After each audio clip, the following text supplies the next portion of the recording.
நம்மளுடைய 100% ஆர்கானிக் கார்டனிங்கில் தானாகவே விளைஞ்சி விழுற நெத்துக்காயிலிருந்து தேங்காய் எண்ணெய் வருஷத்துக்கு ஒரு டைம் ஆட்டிடுவோம்ங்க. இது போன வருஷத்து எண்ணெய், இன்னமே ஒரு மாதத்துக்கு மேலே வரும். ஜான்வரி ஃபெப்ரவரி வந்துச்சுனாலே போதும், சாந்தாக்கா கேட்பாங்க உடைச்சிடலாமா, மழை வந்துடுச்சுன்னா சிரமம் அப்படின்னு சொல்லிட்டு அவங்களாகவே இன்னும் உடைக்கலாமான்னு கேட்பாங்க.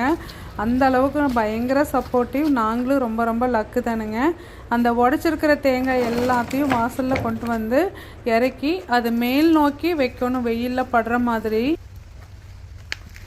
இது எல்லாத்தையும் கொட்டுறது எல்லாத்தையும் இப்படி திருப்பி வெயில் நேராக படுற மாதிரி வைக்கணும். அப்போ தான் ஒரு நாள் 2 நாளையில் அதை அப்படியே தோண்டி எடுக்க முடியும்.